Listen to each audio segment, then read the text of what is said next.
അനിയുടെ ലൈഫിൽ ഞാൻ ഇടപെടില്ല. അവൻ എന്താണോ ഇഷ്ടം അതിനൊപ്പമേ ഞാനും ആദർശേട്ടന് നിൽക്കൂ. അല്ലെങ്കിലും നീയൊക്കെ അങ്ങനെ നിൽക്കത്തുള്ളടി. പിന്നെ അഭിനയിക്കാൻ അറിയാവുന്ന അച്ഛന്റെ അമ്മയുടെ മോളല്ലേ? അപ്പൊ നിനക്ക് അഭിനയിച്ച് തകർക്കാൻ പറ്റും. ആയിക്കോട്ടെ, നിങ്ങൾ ഇനി എന്തൊക്കെ പറഞ്ഞാലും ശരി, സ്നേഹിക്കുന്നവരെ വേർപിരിക്കണമെന്ന് എനിക്ക് ആഗ്രഹമില്ല. അവരാണ് കൂടി ചേരേണ്ടത്. ഇളയമ്മ അപ്പച്ചയും കൂടി നിൽക്കുന്നതാ കഷ്ടം. നിക്കാതെ പിന്നെ ജാനകിയുടെ മോൻ നിന്റെ അനിയത്തെ കല്യാണം കഴിക്കണോ? മക്കളെ പറ്റി അമ്മമാർക്ക് ചില സങ്കല്പങ്ങളൊക്കെ ഉണ്ടടി. എന്റെ ആ സങ്കല്പം തെറ്റിപ്പോയി.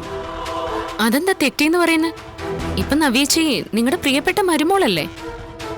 അവൾ എനിക്ക് പ്രിയപ്പെട്ടവളൊന്നുമല്ല.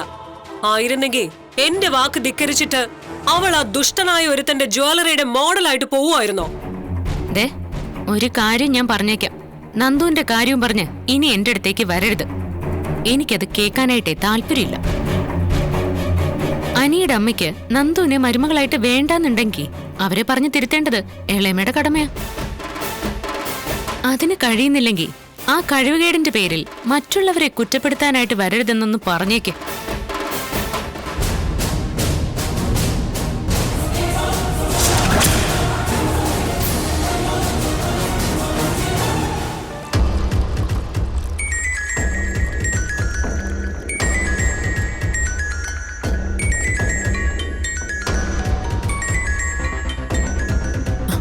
ഇത് ജലജയാണല്ലോ. ഇവളെന്തിനാ എന്നെ വിളിക്കുന്നേ? ഹലോ ജലജെ. മോൻ കല്യാണാലോചനയൊക്കെ നടത്തുന്നത് വീട്ടുകാരും കൂടി അറിഞ്ഞിട്ടാണോ? കല്യാണാലോചനയോ? അതെ, മോന്റെ പെണ്ണിനെ കണ്ടെത്തിയല്ലോ. അതാരാ? ഞാനറിയാത്തൊരു പെണ്ണ്. ആ, നീയും അറിയും പത്മം. അവളെന്റെ മരുമോളുടെ ബന്ധുവാണ്. എന്തെങ്കിലും ഉണ്ടെങ്കിൽ തെളിച്ച് പറ ജലജെ. എന്റെ മരുമോളുടെ അനിയത്തിയെയാണ് നവീൻ കല്യാണം കഴിക്കാൻ പോകുന്നത്. എടോ പത്മം, ആ നന്ദുവിനെ ഉണ്ടല്ലോ, അവളെ നവീൻ ഒരുപാട് ഇഷ്ടമായി. നന്ദുവിന്റെ വീട്ടിൽ പോയി നവീൻ കല്യാണാലോചനയും നടത്തി. അവർക്ക് നവീനെ വലിയ താല്പര്യ. അല്ല, ഇതുവരെ താൻ ഇതൊന്നും അറിഞ്ഞില്ലേ? നിന്റെ മോന്റെ നാവുകള് പല കഥകളും ഇതുപോലെ ഉണ്ടാക്കിന്ന് വരും. മറ്റുള്ളൊരു മനസ്സാ വാച അറിയാത്ത കാര്യങ്ങൾ വെറുതെ പറഞ്ഞു നടക്കുന്നവരാ നിങ്ങളൊക്കെ. ഞാൻ പറഞ്ഞത് വിശ്വസിക്കണ്ട. മോൻ വീട്ടിലുണ്ടെങ്കിലേ അവനോട് എന്നെ ചോദിച്ചു നോക്ക്, ഈ കേട്ടതൊക്കെ സത്യമാണോന്ന്. അപ്പൊ അവൻ തന്നെ പറയും നന്ദുവിന്റെ വീട്ടിൽ പോയ കാര്യമൊക്കെ. അല്ല, ഒരാള് വക്കീലും ഒരാള് പോലീസും. അപ്പൊ നന്നായി ചേരും. അല്ല, ഇനിയിപ്പൊ താൻ ഇതൊന്നും അറിഞ്ഞില്ലെങ്കിൽ മോൻ തന്നെ എല്ലാം പറഞ്ഞു കഴിയുമ്പോ അതിനൊരു പച്ചക്കൊടി കാണിച്ചാ മതി. എത്രയും പെട്ടെന്ന് കല്യാണം നടക്കും. ഞാൻ പറഞ്ഞില്ലേ, കനകയ്ക്കും ഗോവിന്ദനും അത്രയ്ക്കിഷ്ടമാ നവീനെ.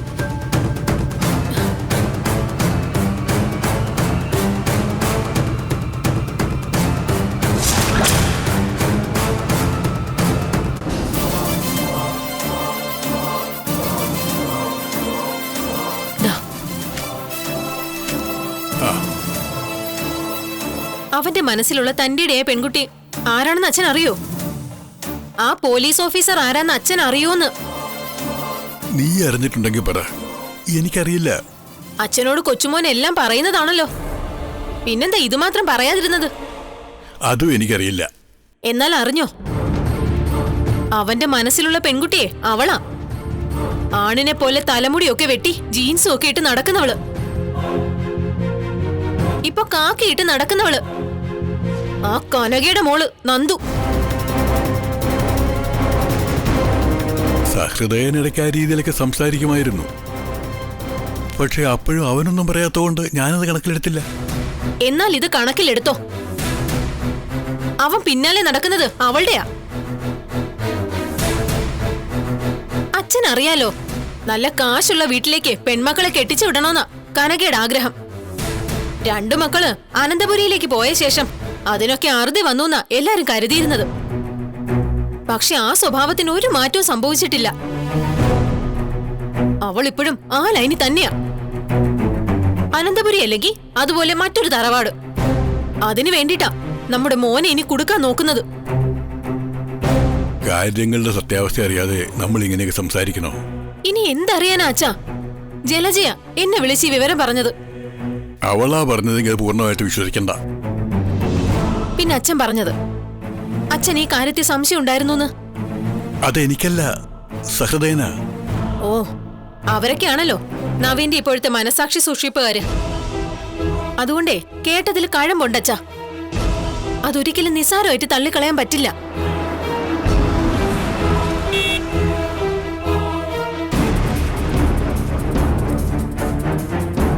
ആ വന്നല്ലോ, ഇനി ചോദിക്കേ കേട്ടത് സത്യമാണോന്ന്.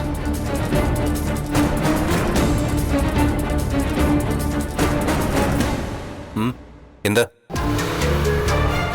എടാ മോനെ, നിന്റെ അമ്മ ഒരു കാര്യം പറഞ്ഞിട്ട് ചൂടായിട്ട് നിൽക്കുക. അത് സത്യമാണോന്നറിയണം. ഇനിയും ഒന്നും മറച്ചു വയ്ക്കരുത്. നിനക്ക് ആ പെൺകുട്ടി ഇഷ്ടമാണോ, നന്ദുവിനെ? അവളെയാണോ നീ കല്യാണം കഴിക്കാൻ ആഗ്രഹിക്കുന്നത്? നോക്ക്, അവൻ എന്തെങ്കിലും പറയുന്നൊന്ന് നോക്ക്. അപ്പോ കേട്ടത് സത്യമാണല്ലേ? എന്നെ പേടിച്ചാ ഇവനൊന്നും മിണ്ടാതെ നിൽക്കുന്നേ.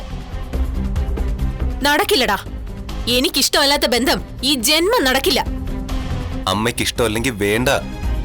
ഞാൻ ആ ബന്ധത്തെ പറ്റി ആലോചിക്കുന്നില്ല. പോരെ? എനിക്കങ്ങനെ ഒരു വാക്ക് തന്നിട്ട് നീ ഞങ്ങളെ ചതിക്കരുത്. അവളെ ഒരു സുപ്രഭാതത്തില് ഇങ്ങോട്ട് വിളിച്ചോണ്ട് വരരുത്. കനക അവളുടെ 2 മക്കളെയും എങ്ങനെ അനന്തപുരിയിലേക്ക് പറഞ്ഞു വിട്ടതെന്നറിയാലോ.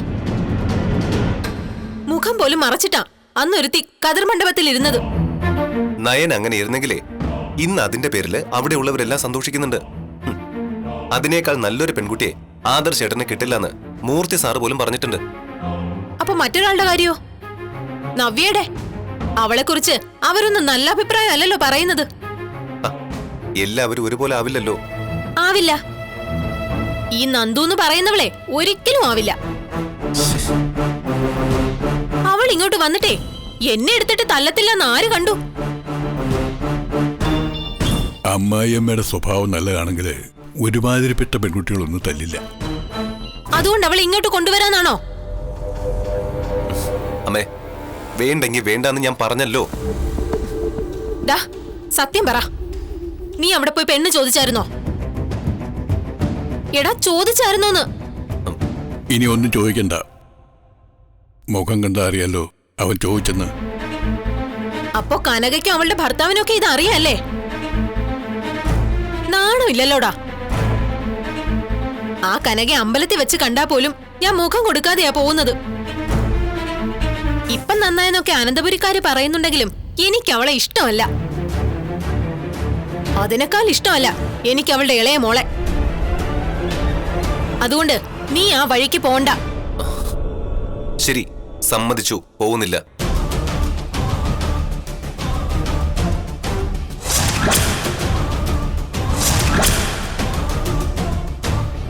രോഗി ഇച്ഛിച്ചതും വൈദ്യൻ കൽപ്പിച്ചതും പാല്.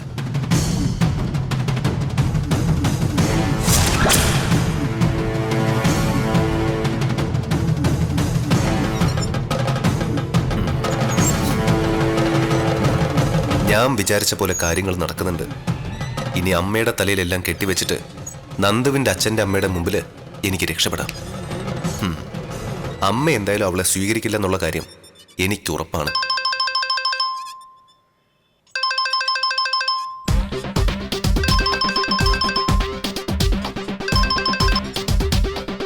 ഹലോ, ആരാ?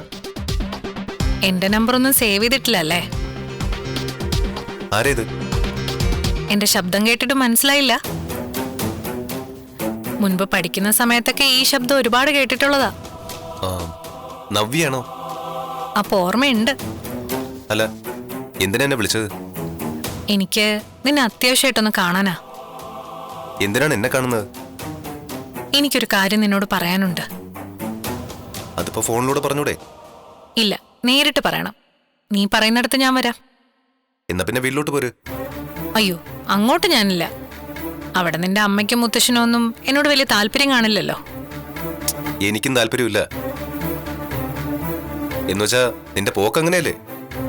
ഞാൻ നിന്നെ ഈ അടുത്തൊന്നും വിളിച്ചിട്ടില്ലല്ലോ. ദയവ് ചെയ്ത് എനിക്ക് നിന്നോട് സംസാരിക്കാനുള്ള ഒരു അവസരം തരണം പ്ലീസ്. ശരി, ഞാനിപ്പോ വീട്ടിലോട്ട് വന്നതേ ഉള്ളൂ. കുഴപ്പമില്ല, വീടിനടുത്തുള്ള ജംഗ്ഷനിലേക്ക് പോര്, ഞാൻ അവിടെ കാണും. താങ്ക്സ്.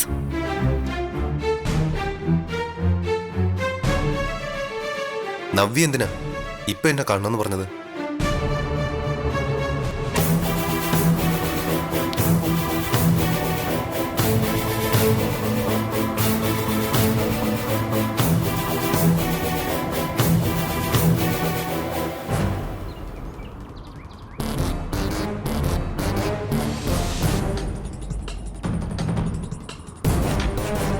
വീട്ടുകാരോട് മുഴുവൻ യുദ്ധം ചെയ്തു നടക്കുന്ന നീ എന്തിനാ അത്യാവശ്യമായിട്ട് കാണണമെന്ന് പറഞ്ഞത്? എന്തെങ്കിലും കേസുണ്ടോ? അങ്ങനെ ഉണ്ടെങ്കിൽ തന്നെ നിന്റെ അബിയുടെയും കേസ് ഏറ്റെടുക്കാൻ എനിക്ക് താല്പര്യമില്ല. അതെനിക്കറിയാലോ. അതുകൊണ്ട് അങ്ങനെ ഒരു ആവശ്യമായിട്ടല്ല ഞാൻ വന്നത്. നവീൻ ഇപ്പോ എന്റെ വീടുമായിട്ടൊരു ബന്ധം എടുക്കാൻ പോവാന്നറിഞ്ഞു. അത് വേണ്ടാന്ന് പറയാനാ വന്നേ. നിന്റെ അച്ഛനും അമ്മയ്ക്കൊക്കെ ഈ ബന്ധത്തോട് വലിയ താല്പര്യമാണല്ലോ. പിന്നെ നിനക്കെന്താണ് ഒരു എതിർപ്പ്? നവീന് കാര്യങ്ങളൊന്നും അറിയില്ല. നന്ദുനൊരു പ്രണയമുണ്ട്. ഏയ്, എനിക്കങ്ങനെയൊന്നും തോന്നിയിട്ടില്ല. ഉണ്ടെങ്കിൽ അവള് പറഞ്ഞേനല്ലോ. അവൾക്കത് പറയാൻ പറ്റില്ല. കാരണം ഏത് നേരവും നവീന്റെ കൂടെ നടക്കുന്ന ഒരാളെയാ അവൾ പ്രേമിക്കുന്നത്. അല്ല, അതാരാ? അതൊക്കെ നവീൻ അറിഞ്ഞു കാണുന്നായിരുന്നു എന്റെ വിശ്വാസം. വേറെ ആരുമല്ല, അനിയ ആ പയ്യൻ, നവീന്റെ സുഹൃത്ത്. നിന്റെ മുന്നിലൂടെയാ നന്ദു അബിയെ അറസ്റ്റ് ചെയ്തുകൊണ്ട് പോയത്.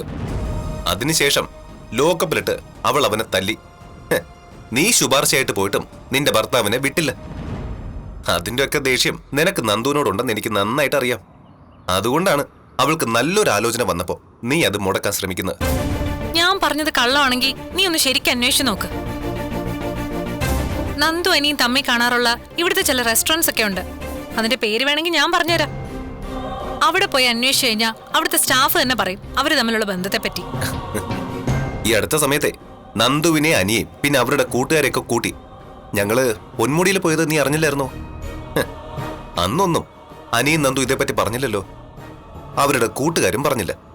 അതൊക്കെ എന്തുകൊണ്ടാണെന്നൊന്നും എനിക്കറിയില്ല. ഒരുപക്ഷെ കോടതിയിൽ അനിയെ 2 തവണ നവീൻ രക്ഷിച്ചില്ലേ? ചിലപ്പോ അതുകൊണ്ടായിരിക്കും അവർക്കത് തുറന്നു പറയാൻ പറ്റാത്തത്. എന്തായാലും ഞാൻ എന്റെ ജീവിതത്തിൽ ആദ്യമായിട്ട് ഇഷ്ടപ്പെട്ട പെൺകുട്ടിയാണ് നന്ദു. അതുകൊണ്ട് ഇനി അവളെ വേണ്ടാന്ന് വെക്കാൻ പറ്റില്ല. എന്റെ അച്ഛൻ ഉടനെ എത്തും. അച്ഛൻ വന്നു കഴിഞ്ഞാൽ ഒരാഴ്ചക്കകം നിശ്ചയം.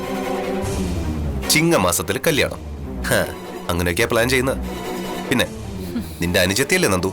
അവളുടെ കല്യാണത്തിന് എത്ര വൈരാഗ്യം ഉണ്ടെങ്കിലും വരണം. അതിനു മുമ്പ് എന്നെ ഇതിൽ നിന്ന് പിന്തിരിപ്പിക്കാൻ വേണ്ടി വരണ്ട.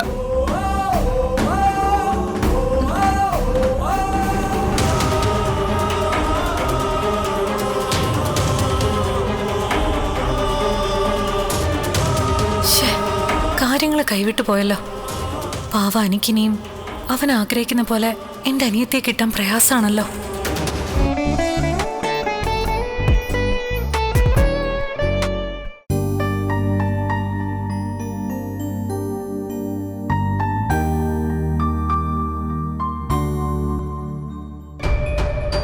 ആദർശേട്ടാ, ആ നവീൻ ഇപ്പൊ വിളിച്ചിരുന്നു. എന്താ? അല്ല, നവീച്ച ആ നവീനെ കണ്ടിട്ട് നന്ദു നവീനും തമ്മിലുള്ള കല്യാണം മുടക്കാൻ ശ്രമിച്ചെന്ന്. അതിനെനിക്ക് അങ്ങനെയൊന്നുണ്ടായോ? അനിയും നന്ദുവും തമ്മിൽ പ്രണയത്തിലാണെന്ന് നവീനോട് പറഞ്ഞെന്നാ പറഞ്ഞത്. നീ അത് സമ്മതിച്ചു കൊടുത്തോ? ഞാനൊന്നും പറഞ്ഞില്ല. എനിക്കറിയില്ല, അവര് നല്ല ഫ്രണ്ട്സ് ആണെന്നൊക്കെയാ പറഞ്ഞത്. സത്യങ്ങൾ പറയണമെന്ന് എനിക്കുണ്ടായിരുന്നു. പിന്നെ നവീന്റെ മുഖം ഓർത്തപ്പോ അതെനിക്ക് പറയാൻ തോന്നിയില്ല. നവ്യ നമ്മൾ കരുതുന്ന പോലെ നമ്മളെ സഹായിക്കുന്നതാണെങ്കിൽ അവൾ അങ്ങനെ ശ്രമിക്കൂ. നന്ദുവിനോട് അവൾക്ക് നമ്മളെക്കാളും ദേഷ്യമുണ്ട്. അതുകൊണ്ട് നന്ദുവിന് നല്ലൊരു ജീവിതം കിട്ടാതിരിക്കാൻ വേണ്ടിയല്ലേ അവൾ ഇങ്ങനെ ചെയ്തത്. അങ്ങനെ ചെയ്യുമ്പോ അവരുടെ വിവാഹം നടക്കില്ല. പക്ഷേ അങ്ങനെ വിവാഹം മുടങ്ങുന്നത് അനിക്ക് ഗുണം ചെയ്യും.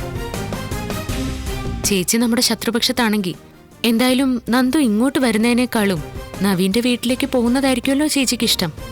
ഇങ്ങോട്ട് എന്തായാലും നന്ദുവിന് വരാൻ പ്രയാസമാണെന്ന് നിന്റെ ചേച്ചിക്കറിയാം. ആ നിലയ്ക്ക് നന്ദുവിന് നല്ലൊരു ബന്ധം കിട്ടരുത്. ആ ചിന്തയോടെ ആണെങ്കിലോ അവള് നവീനെ കണ്ടത്. മറ്റൊരു തരത്തിൽ ചിന്തിച്ചൂടെ ആദർശേട്ടാ? നവ്യേച്ചയുടെ പോക്ക് ശരിയായ ദിശയിലാണെങ്കിൽ നന്ദു അനിയും തമ്മിൽ ഒന്നിക്കണമെന്നായിരിക്കും ചേച്ചിയുടെ ആഗ്രഹം.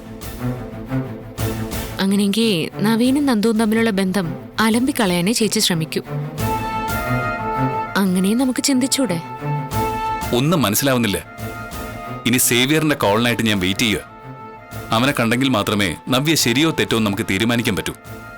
ചേച്ചി ശരിയായ മതിയായിരുന്നു. അതിനുള്ള ചാൻസ് 50-50. നമ്മൾ ചിന്തിക്കുന്നത് പോലെ അൺനോൺ മെസ്സേജ് നമുക്ക് ഗുണം ചെയ്തിട്ടുണ്ട്. എങ്കിലും നവ്യയുടെ ആത്മാർത്ഥത എത്രത്തോളം ഉണ്ടെന്ന് ഇപ്പോഴും നമുക്ക് മനസ്സിലാക്കാൻ പറ്റിയിട്ടില്ല. ഞാനും നീയൊക്കെ ചിന്തിക്കുന്നത് പോലെ അവൾ നേർവഴിക്കാണെങ്കിൽ ഇന്ന് ഈ നാടകം നമുക്ക് പൊളിക്കണം. പിന്നെ നല്ലതിനാണെങ്കിലും മറിച്ചാണെങ്കിലും നവ്യ ഇപ്പം നവീനെ കണ്ടത് നല്ലതിനല്ല. അതിന്റെ പേരിൽ നവീൻ അന്വേഷണം നടത്തുന്നുണ്ടെങ്കിൽ നടത്തിക്കോട്ടെ.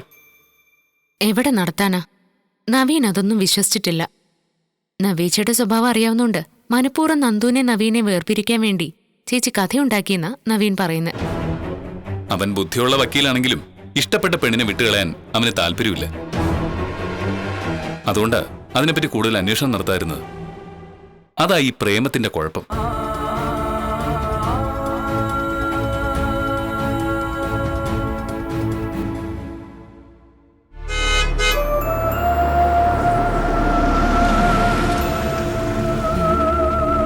ആരാ ഗോവിന്ദേട്ടാ?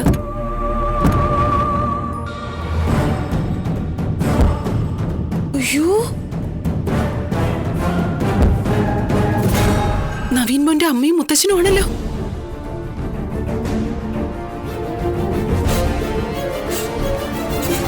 അവരെന്തെങ്കിലും അറിഞ്ഞിട്ട് ചോദിക്കാൻ വരികയാണോ ഗോവിന്ദേട്ടാ?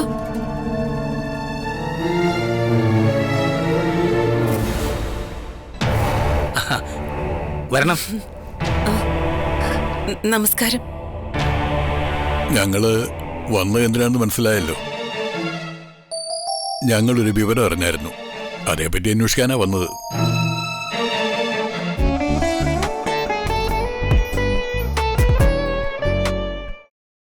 നവീനിടയ്ക്ക് ഇവിടെ വരാറുണ്ടല്ലേ? ആ, ഉണ്ട്. എന്തിനാ വരുന്നത്? അല്ല, നിങ്ങളെല്ലാവരും കൂടി എല്ലാം തീരുമാനിച്ചില്ലേ? ഇനി ഞങ്ങൾക്ക് എന്താ പ്രസക്തിയാവുള്ളത്? അല്ല, ഞങ്ങൾക്കൊന്നും അറിയില്ലായിരുന്നു. നവീൻ മോൻ ഇങ്ങോട്ട് വന്ന് പറഞ്ഞതാ നന്ദുവിന് ഇഷ്ടാണെന്ന്. കനകെ, നിനക്ക് എന്റെ സ്വഭാവം അറിയാലോ.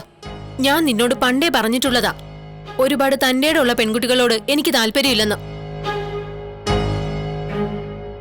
എങ്കിലും സ്വന്തം മകന് വേണ്ടി വൽപ്പം അവളുടെ സ്വഭാവമൊക്കെ മാറ്റിവെച്ചിട്ടാ വന്നിരിക്കുന്നത്. മനസ്സിലായില്ലേ?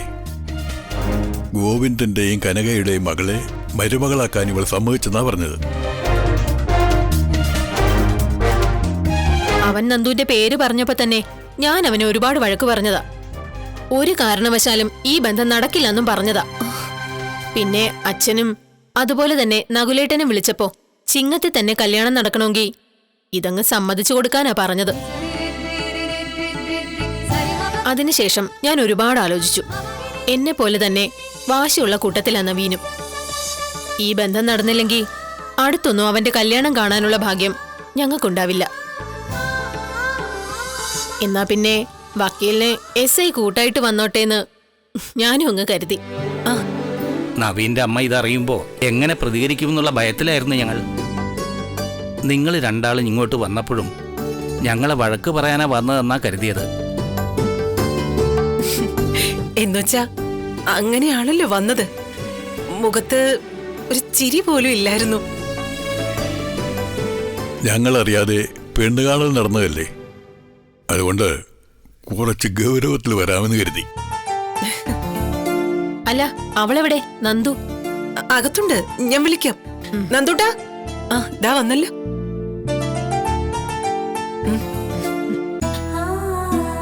ഇവള് വലിയ കരാട്ടക്കാരിയും കളരിപ്പയറ്റുകാരിയും ഒക്കെ ആയതുകൊണ്ടേ ഇവളെ ഞാൻ ഇതുവരെ നോക്കിയിട്ടില്ല. ഇനി ഞാൻ എന്റെ മരുമോളെ ശരിക്കൊന്ന് നോക്കട്ടെ. ചിങ്ങത്തില് മോളെ ഞങ്ങളുടെ വീട്ടിലേക്ക് കൂട്ടിക്കൊണ്ട് പോവുക, ആ കാര്യം പറയാനാ വന്നത്.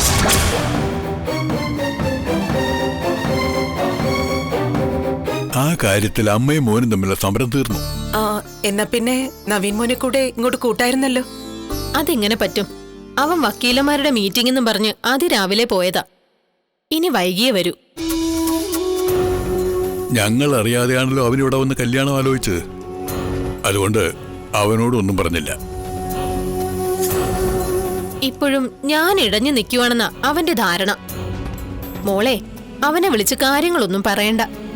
വരുമ്പോ ഞങ്ങൾ തന്നെ അവനെ ഈ സന്തോഷ വാർത്ത അറിയിച്ചോളാം. രണ്ടാളും ഇരിക്കെ, ഞാൻ കുടിക്കാൻ എന്തേലും എടുക്കാം. ഏയ്, ഇപ്പോഴൊന്നും വേണ്ട. അയ്യോ, അങ്ങനെ പറഞ്ഞാ പറ്റില്ല. ഇവിടെ ആദ്യമായിട്ട് വരുന്ന ആൾക്കാരല്ലേ, എന്തെങ്കിലും കഴിച്ചിട്ട് പോയാ മതി. മാത്രമല്ല ഇന്ന് വന്നത് നല്ലൊരു കാര്യം കൂടി പറയാനല്ലേ. അപ്പൊ ഒരു ഗ്ലാസ് ചായ എങ്കിലും കുടിച്ചിട്ട് പോയാ മതി. സാറ് ഇരിക്കേ. വാ, ഇരിക്കെ.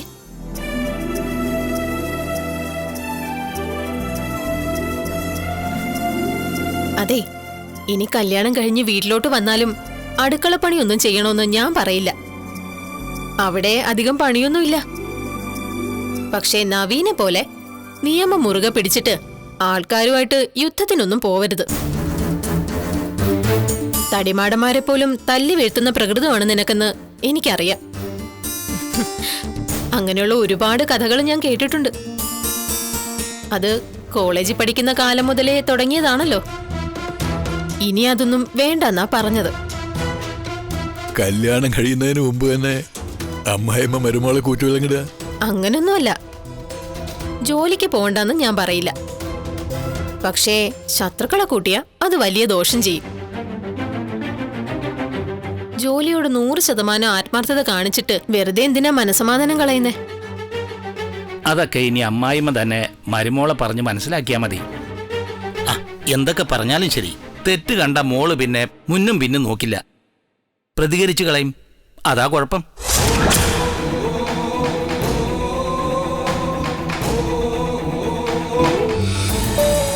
ഒടുവിൽ നവ്യ മനസ്സ് തുറക്കുന്നു. ആദർശേട്ടന് അന്ന് അൺനോൺ നമ്പറിൽ നിന്ന് മെസ്സേജ് അയച്ചത് ഞാൻ തന്നെയാണ്. അനന്തപുരി തറവാടിന്റെ വാതിൽ ഇനി ഒരിക്കലും തുറക്കാത്ത രീതിയിൽ അവനെ പൂട്ടണം. അവനും അവന്റെ അച്ഛനും അവരുടെ ജ്വല്ലറിയൊക്കെ തകർന്ന് തരിപ്പണാവണം. അതിനുവേണ്ടി ഏത് മാർഗത്തിലൂടെ സഞ്ചരിക്കാനും ഞാൻ ഒരുക്കാം. ഇനിയുള്ള പോരാട്ടങ്ങൾ ഇവർ ഒരുമിച്ച്